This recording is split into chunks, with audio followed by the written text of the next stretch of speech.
trying to get out of this wind a little bit because no one will ever be able to hear me. We got out of the ravine a little bit and now we're trying to get back into it in a spot. I want to check out a thing I found on a map last night.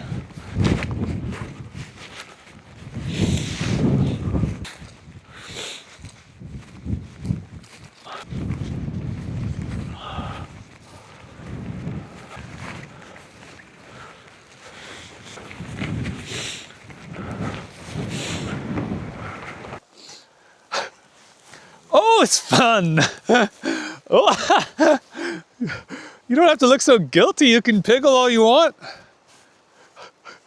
He says water. I'm going to the water.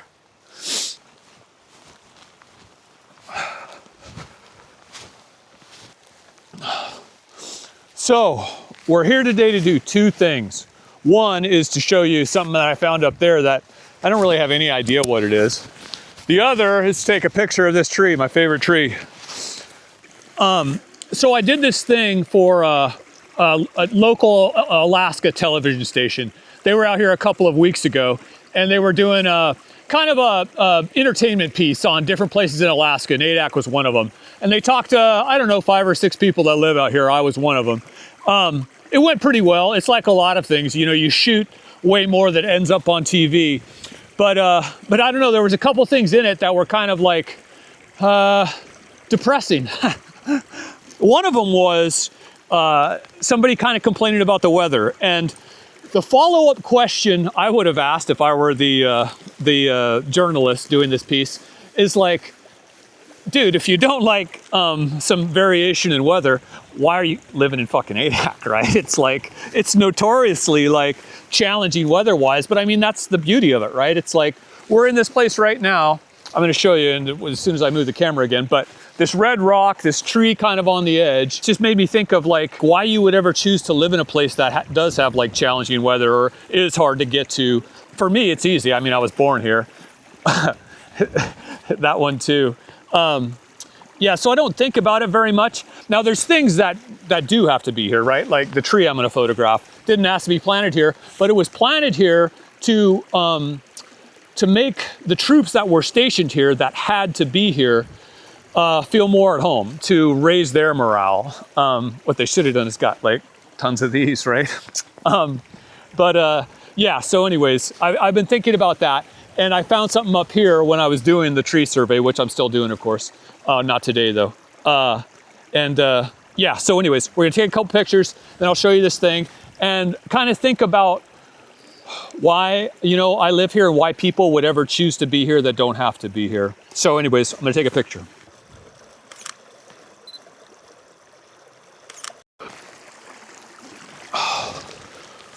All right. Yeah, so this is kind of what I'm talking about here.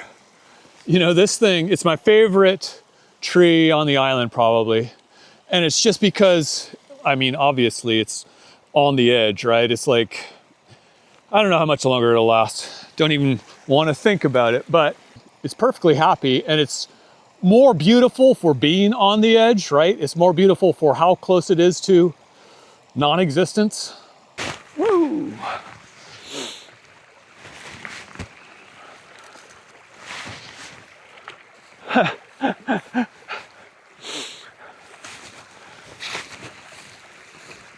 Good boy.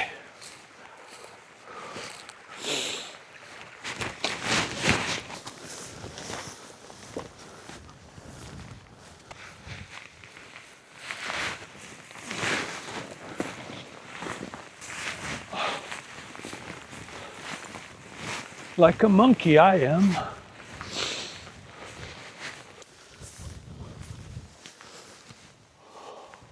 Gotta be the most easy and uncomplicated answer as to why I live here, right?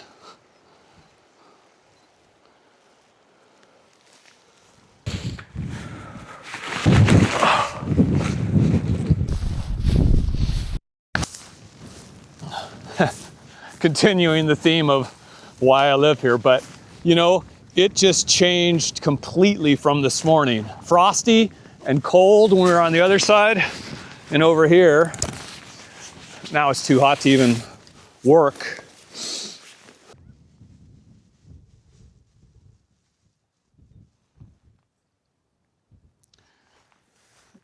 Yeah, so when I was doing the trees that we did, obviously in the valley there, on the map, the satellite map, there's these two perfect parallel trenches. And it's like a foundation, it's like, I don't know, drainage.